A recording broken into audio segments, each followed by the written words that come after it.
Hello, hello, and welcome to the Finding the Unicorn in You podcast. What a beautiful day to inspire lives. My name is JAIME RAYGOZA, your host, and I am so excited to have you here. Let's get ready to meet some fantastic unicorns and learn how to unleash the inner unicorn in you. Let's get started. Hello, everyone, and welcome to another episode of Finding the Unicorn in You. Today, I have an inner child guide, self-love mentor, and social worker gone rogue. She is known as the Ego Whisperer and works with women who can't stand the thought of another vanilla talk therapy session. She creates a space for their egos to feel safe and get the root cause for why they feel stuck in their life. She uses her method, the unicorn effect, to peel back the layers of societal conditioning, programming, trauma, so that they can experience a whole new level of self-love. I'm really ecstatic to have her and this amazing unicorn here today. So without further ado, I have Ashley Abramson. I'm super excited to be here. Thank you for having me today. I'm so excited to have another unicorn-inspired person here. So why don't you tell us a little bit about your unicorn journey and what kind of led you to start this? Yeah, it goes back to when I was a child. I was a very vibrant, outgoing little girl. By no means did I like unicorns or anything like that. I was very much what they would call a tomboy. I loved art. I loved the dirt, all of that. Unicorns were never something really a part of my life until recently. And as I grew up, just the society and the narratives around me really told me that I was too much, right? Like my report card always said, talks too much. I was very much like my father. He was just had this love for life and really came with this childlike essence. And it resonated so much with me. But as I got older, I got privy to adult conversations where I heard he's mentally ill, he's irresponsible. And the messages continued to tell me that who I felt I was meant to be was not what I was meant to be, right? I was meant to fit these societal constructs and what they expected of me. So I really entered what sometimes I refer to as like my chameleon years, just becoming exactly what I needed to be to fit in any situation. I like to say I could have had a conversation with a homeless person that was respectful and met them where they're at, all the way up to a billionaire, right? I knew what people sought in me, and it was like my full-time job.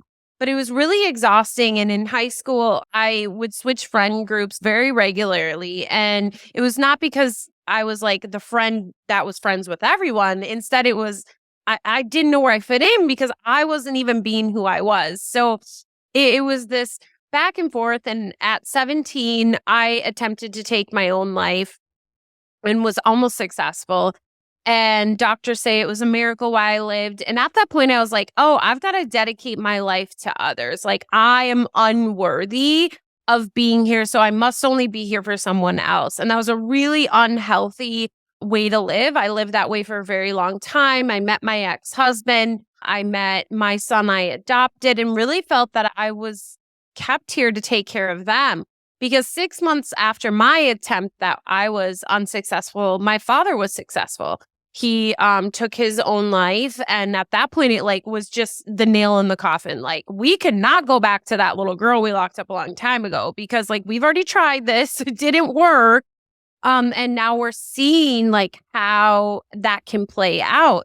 So I really dedicated my life to others. I became a child protection social worker. I adopted my son. And it was all, my worthiness was based on what I did for others, how I looked to others. And I continued to live that chameleon lifestyle, fitting in with whoever I was around. It didn't matter what room you placed me in, I would mold to whatever they were seeking. And I had been diagnosed with bipolar after I attempted suicide and carried that diagnosis for, I think, almost a decade. I was told I would never get a college degree. I was told I would never have a career and hold down a full-time job. And that was at 18 years old. So that's pretty heavy when you have the professionals around you already telling you, this is what your life's going to look like. Good fucking luck. And so I held on to that for a period of time and then was like, nah, this isn't how it's going to be. And I went to therapy for many years. I was on medications. And like I said, after about a decade, I got dismissed from everything. No medications. No, I don't carry that diagnosis anymore. And I really think it was because I had some deep-seated trauma and stories that just didn't align. And not to mention, like, I had locked myself up.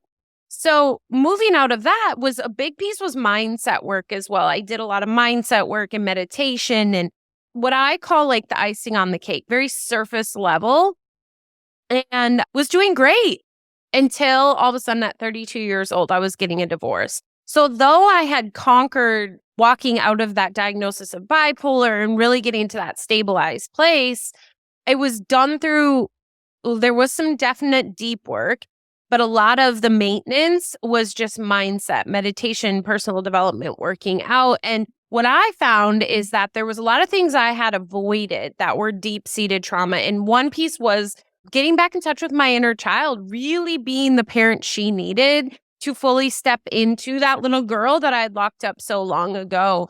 And that was really my journey after my divorce. And I had a mentor and he asked me one time, I spent a day where I truly felt most authentically myself and really back to that little girl. And he said, "Oh, how do you feel?" And I was like, "I feel like a magical freaking unicorn." And that's where the unicorn started. And it was interesting because, like I said, I wasn't like this unicorn girl. Like, I didn't have rainbows and unicorns and pink stuff. I don't really care for pink. It's not really my color.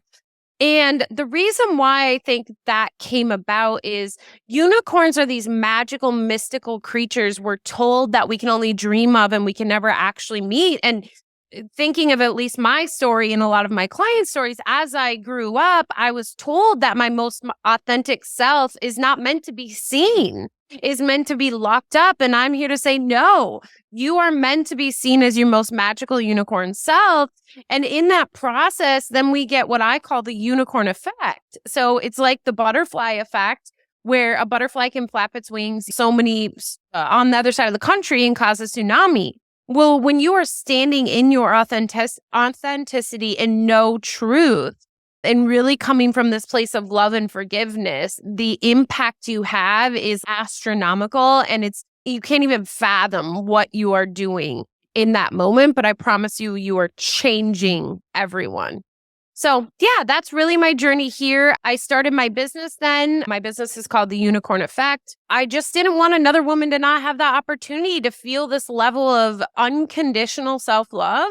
And then, of course, my journey has continued because I'm a firm believer you must eat your own dog food. So I do the deep work myself. I continue constantly seeking answers to truth. And now my most recent venture is Big Miracle Energy. And it's really about that process of getting to the unicorn effect. It's really about understanding what this illusion is, how we operate in here, what our purpose is, and how the heck we wake up from this dream. So yeah, that's in a nutshell, long short of it, but that's my journey. Thank you so much for being so vulnerable with us. I know you've gone through several transitions in life, and some of those have been very hard. And I completely agree with you with the unicorn effect. And that's what I do here, is tapping into your unicorn. Is, yeah, you have to be able to touch those factors, those little things inside you that make you happy, that make you feel fulfilled. And by doing that, you'll have a purposeful life. And I think you've hit all of those topics. So I do want to go a little bit back into kind of like your past and what you were talking about. So you went through all of these very difficult stages in life. If someone were to go through something similar, what advice would you give them to be able to help them get through some of those difficult transitions? Yeah, it's just one statement, and I end literally everything I write with it, because thinking back to who I was, one of the biggest pieces I wish I would have heard more was just remember you're worth it, right? Like, we, of course, in that moment, we don't believe we're worth it, but hearing it from someone else can be so much more impactful. And that's really, after my divorce, how my journey was progressed forward was I had a woman who just saw me for that vibrant little girl I was and held that light. So my biggest piece is remember you're worth it. And this is part of your journey for a reason. And you'll know one day, but forgiveness and love is truly what will get you through everything, right? Holding grudges. And I don't mean, when I talk about forgiveness, I don't mean what I call ego level forgiveness, where it's, oh, you hurt me, but I forgive you. The understanding of, I believe we're dreaming. I believe this is an illusion. And if I were to dream last night that, let's say you ran over my dog, I might wake up this morning and be a little upset until I bring awareness, right, Yeah. to where this is coming from. And then I'm like, in that second, I'm like, oh, it was a dream. I release all anger, sadness, anything that was tied to that. And that's the level of forgiveness I am talking about, is just understanding that this is a dream and it's not really happening. And that releases everything. It releases all of it. Remember, you're worth it. I love that analogy too. It's that dream state. And it goes with what I tell people is don't take life too seriously. Nothing is permanent in stone. Most mistakes can be fixed. And if something doesn't go your way, then maybe it wasn't supposed to go that way. Just be like water, adapt, and go with wherever life takes you, because life is never picture perfect. It's not what Instagram shows you. It's not what social media shows you, television. Live life to your fullest and try to find something good in every moment that you're in. Yeah. Gratitude is so powerful. That's probably one of the main components of the first things I teach my clients. And what I found with my divorce and all these external things that occurred to me, that we so often seek our salvation, meaning our happiness, our peace, in whatever is outside of us. So that could be a relationship, that could be money, that could be status, that could be obtaining the next level. When in fact, no matter what happens to you in life, it is your internal state that determines how that impacts you, how it feels, right? I think so in the process of my journey and shortly after starting my business was doing absolutely amazing, and then it was not. But I was very much coming from a state of the ego. I was chasing shiny objects. It turned more into money than purpose. And it was a really messy place, but it was exactly what I needed, because it helped me to remember where peace and happiness truly lies. And I was the happiest I had probably ever been when I didn't know how I was going to eat the next day and I was $80,000 in debt. And that is because I was at a full surrender. I was at where you're stating the water. I was like, you can't take blood from a turnip. I remember thinking that, okay, they can come get my car. They can't kill me. They can't take my birthday. I will survive. And truly, that has been my journey since then, is to maintain that state no matter what status I have and where my life goes. But this deep internal understanding that it lies within, right? And all this outside of me is just a bunch of noise distracting me from my truth, which is within. But it's so easy to get wrapped back up. It's so easy to get pulled back into blame, when in fact, we are responsible for being here. This is our responsibility. We created this illusion. I believe we created this world. And if you look, it's a constant state of separation and a constant state of blame, right? I got in that car accident because that guy cut me off. I'm pissed off because I'm running late. It's all this outside of you, when in fact, it's all within you. And when you get to that state of truly understanding that all of this is a dream and that you control how you view it, then is when things start to really shift. Yeah, and it's a difficult mindset to get yourself conditioned to, because like you said, we are always in the blame mentality.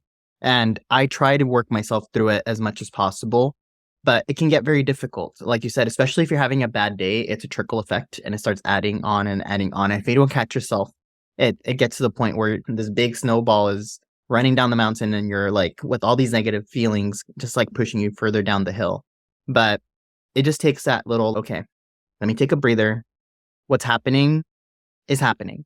Can I control it? No. What can I control? The way I react to it. And then doing that mental work and really regulating your feelings, allowing yourself to feel what you're feeling at the moment. Don't suppress it. Just feel it, let it go. And then how can we make this better? Yeah. And I'm a firm believer that everything outside of you is just a projection of the mind. So a lot of times it's an opportunity, like, okay, what's going on within me? Like, why is this occurring the way it is? I think one of the most, or two of the most common things that people run into is, why do I always attract the wrong partner? And why can't I ever make enough money? Right? Though that's everybody's focus. Like right now, people are spending millions of dollars on how to make more money, right? Yeah. I'm here to say, if you want to make more money, if you want to find the right relationship, forgive. Forgive at the level of the mind and understand this is just a dream and release the weight from everything. But there's so much weight placed on it, right? So when you're having a bad day, it's really an opportunity to be like, okay, what's going on within? You are the one creating that bad day. No one else is. And that's that radical responsibility for where you're at. And then the next level, like you were talking about, the radical responsibility of choosing how you allow that to impact you and how you receive it and how you project it back out, right? If we spill our coffee in the morning and we're running late and someone tries to come into traffic, we get pissed, right? I'm already running, blah, blah. But if you had an absolutely amazing morning and that person tried to get into traffic, I'm pretty sure you let them in and be like, yeah, sure, come on in, right? So that's a direct representation of how that person didn't change. Their actions didn't change. It was your state of being that changed. It's easier said than done.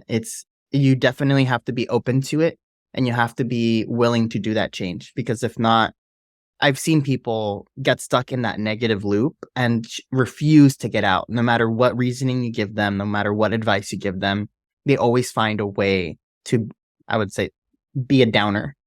Mm-hmm. But so you have to be able to be open to the change and to the positivity.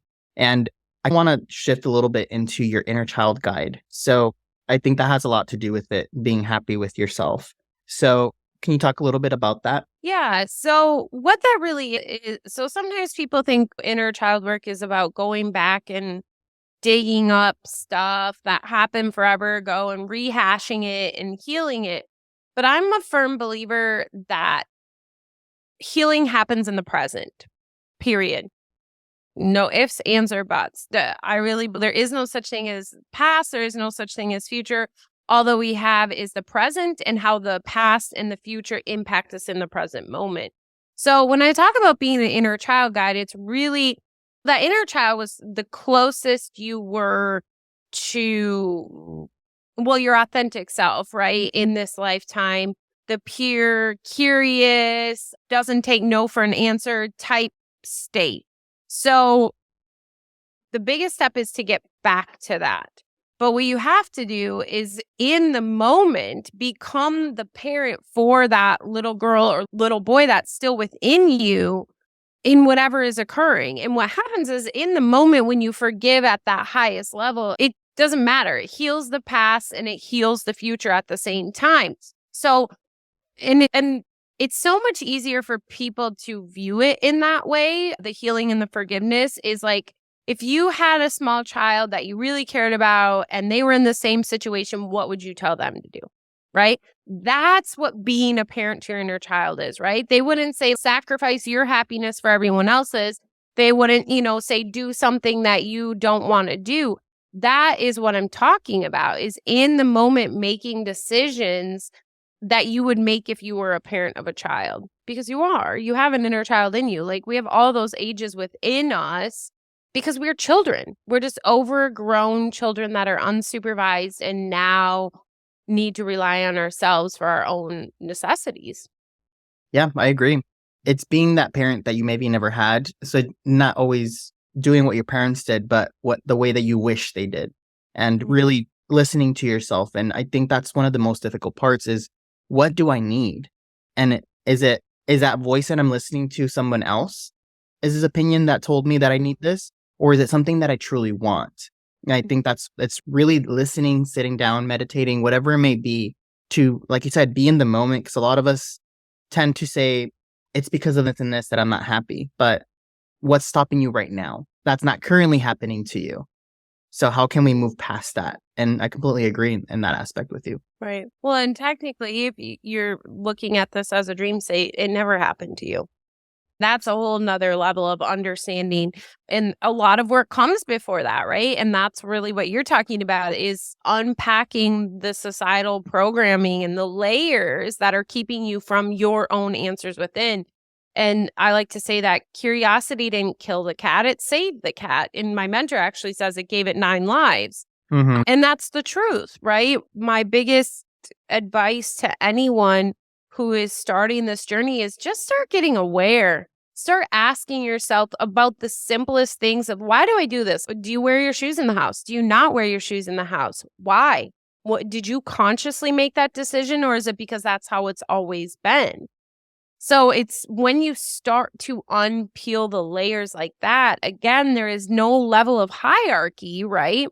Of knowingness. So it's not more important to know why I pick the partners I do than it is to know why I wear my shoes in the house. It's awareness, and awareness just is, right? So it doesn't matter what your awareness is, it is. So start there, start asking yourselves. If there's a food you claim you don't like and always just have, I've never liked it, ask yourself, right? Because that's a very common thing we learn from the adults around us, right? Like they hate onions. I think onions is a super common thing that people don't like. And maybe you've never actually even tried an onion, right? But your mom didn't like onions, so she never cooked with onions, and she would complain about it when you were at friend's house. So that's the story you heard. But that's the first step in taking back control and taking back choice and understanding, is to get aware, because you can't change something you're not aware of, right? And a lot of people are sleeping. When I was younger, my mom used to always tell me, you hated fish. You did not like fish. You always gagged, like you always had this problem. So growing up, I was like, I hate fish. And it wasn't until college when my friends were like, let's go have sushi. Of course, I didn't know what sushi was fish. And I went there and I ate it. And then she's like, do you like the fish? Do you like the salmon? And I was like, oh, this is fish? I didn't know that. That's hilarious. But yeah, it's completely true. It's this narrative that we have in our head, and just taking the string and unraveling your story little by little, and just trying new things. Breakfast for dinner. Put on your left shoe instead of your right shoe first. Try different things and really test the boundaries of what your normal is, so that you can really start seeing what you like and dislike. Yeah, it's really getting to know yourself on that authentic level, right? The true authenticity. And I think today, a lot of times people think that becoming your authentic self has to be this dark journey into the shadows of that lie there. No. It can be, yeah, sometimes it's not super easy, but it's pretty simple. And it's very much about awareness of even the simplest things. And they get you there. Yeah, there will be times where there's some darkness that comes forward they have to bring to the light, but that's the reality. But it's not this dark, I've got to experience this ego death and then rebirth, and all of the statements that people use, which I think tend to scare people away. I agree. And what I tell people is, you only grow through discomfort. So you have to put yourself in an uncomfortable situation by doing something you're not used to. And you're going to start growing and learning through it. And if you feel anxiety, if you feel scared, if you feel like, oh, I don't know if I'm doing the right thing, those are all signs that you're about to do something brave. So do it. Yeah. I call that leaning into fear with love. Fear is something that holds us back. Fear is a part of the ego script. And when I say love, I don't mean ego level love. I don't mean 5 languages love. The true unconditional love of the power greater than us. The love that creates us into one. The love that withstands anything. And the love that's eternal. But yeah, fear is a key sign right there of when the ego is starting to try to run your life again. So with all of the knowledge that you've gained over the years and in your practice and in your journey, if you can go back and give yourself one piece of advice, what would you tell yourself? Funny you asked that question. So if you had asked me that question like 2 years ago, I would have gave you something, but today it won't. I believe that my journey happened exactly the way it needed to in order to be here, like down to very small movements. So I wouldn't give her any advice. I wouldn't request any advice of my future self either. So that's really where I'm at. The present is the present, and whatever that was the present in that moment and didn't need to be impacted by a later version of myself. Yeah, it's what's happened has happened, and you can't really change, like you say, can't change the past. You can learn from it, but you can't really change from it. what can you do today to move forward? And even then, you can't think too far ahead because what you think might happen may not happen. Right. Exactly. So it's that intricate juggle of really living in the present, but acknowledging that you live in an illusion that makes you believe you can only survive by focusing on the future and the past. This is a question I ask every guest on here. There's different ways of getting and becoming a unicorn. I think we all go through our own individual journey. However, in your opinion, what are some key factors that will help a person transform themselves from where they're at now to a unicorn? Yeah. So I believe we're all unicorns the way you are, right? You just haven't decided to step into that yet. Because a lot of times, what's that statement? Imposter syndrome or fake it till you make it. I can't stand any of those because you already are. You just haven't decided to step in. You haven't made the conscious effort to forgive so that you can step in. So I would say awareness, right? Awareness of what is holding you in this state and not allowing you to step in because you already are a unicorn.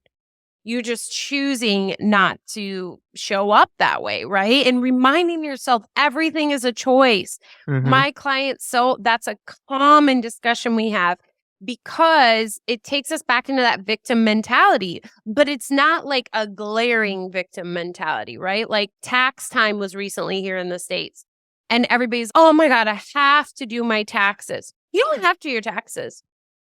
You don't. Is there an outcome that you might not like? Yeah, but you are choosing to. So really pay attention, that awareness, right? Awareness, number one, hands down. And if all you did was become aware for the next 6 months, you would notice changes in yourself that even if you consumed 6 months straight of personal development, wouldn't give you as much as the awareness would. So awareness is key, but then realizing you are choosing everything, right? So you brought the awareness and then it's, okay, I'm aware that I'm responding this way. Well, you're choosing, right? So even if there's a story tied to it, you can choose to change that story. You can choose to take a different action. Like you said, eat breakfast for dinner or brush your teeth with your other hand. Right now, I'm currently eating everything with chopsticks just because I really want to master chopsticks and it's something different. So yeah, awareness and then realizing you choose like today I showed up with clothes on because I chose to, right? This was a choice. I could have showed up here without clothes and then maybe this podcast wouldn't have been recorded and whatever may come. But the truth of the matter is I chose to wear clothes today and so did you. Yeah. And making choices or not making choices, both of them are a choice. If you choose to do nothing, that was an active choice. So whether you want to text that person or not, it's still a choice and it's going to send a certain message. So be conscious of both doing and not doing. Yeah. And what you're saying right there is intentional living, right? What is your intention behind the things you do? Because that is so powerful. And a lot of times when you really say something doesn't turn out very well for you, if you go back to what your intention was walking into that, you'll probably understand why it turned out the way it did. Exactly. You have to have an intention no matter what space you go into. So remind yourself, I'm going to the social. Okay, why am I going to the social? What do I want to, is it to have fun? Is it to just get along? Because a lot of times we go out and we're like, I really don't want to go. I don't want to do this, blah, blah, blah. Then don't go. If you don't want to go, then don't go. And if you're going to go, then why not have a different intention going in? Because if you're going in with, I'm not going to have a good time, everybody's going to be annoying, then self-fulfilling bias occurs. You're not going to have a good time because that was your intention. Yeah. And it goes in what I said earlier. I believe everything is a projection of you. So like you said, if you went in there being like, I'm not going to have a good time, well, that's what you projected. That's what you created. This has been such a wonderful conversation. I love talking about this. I want to dive in a lot more, but we're running out of time. So I have one final question for you. If you want one final piece of advice to give people to leave from this podcast and be like, this is the one piece of advice they're going to remember, what would it be? I'm going to change it from what I usually do. Pay attention to what you are consuming, physically, mentally, and emotionally consuming. Pay attention to that because your subconscious believes it is happening to you. So if you tend to like to watch murder mysteries or scary movies or breakup movies, whatever you are watching, remember that your subconscious is storing it as if it is happening to you. Wow, that's strong. And I've heard that before. And yeah, it's true, because we tend to narrate our lives based on what we've been exposed to. And I've had this happen to me where I'm watching a lot of breakup movies, breakup series, and then all of a sudden I have this sense of dread, the sense of, oh, they're going to break up with me, yada, yada, because I've been so exposed to it for such a long time. Well, it's because your subconscious believes it's been happening to you over and over again. So why wouldn't it keep happening to you? Exactly. But what a wonderful piece of advice. Thank you. For those that want to either reach out to you, may have questions, or want to keep up with your work, how can they do so online? Yeah, so you can follow me on Instagram, Ash_Abramson. As I talked about earlier, I just launched a Patreon community tied to a Discord. It's really that safe space for people to get curious, ask questions, and figure out what truth is for them and how the heck to wake up from this illusion. So that is Be Me, Big Miracle Energy at Patreon. And yeah, send me a message, whatever. My website is bigmiracleenergy.com. So pretty much if you Google Big Miracle Energy, you'll find me. I'll put all of this in the show notes. And also, if you go to my website at RAYGOZA-consulting.com, you can actually look at the Unicorn Wall of Fame, and you'll see Ashley on there with the links as well. So feel free to check her out, send her a message. And for those that are listening, as a reminder, episodes come out every Friday at 7 a.m. And don't forget to leave us that 5-star review. Thank you, Ashley, so much for this time. Thank I've had you. one wonderful conversation. Me too. Thank you so much. Until next time.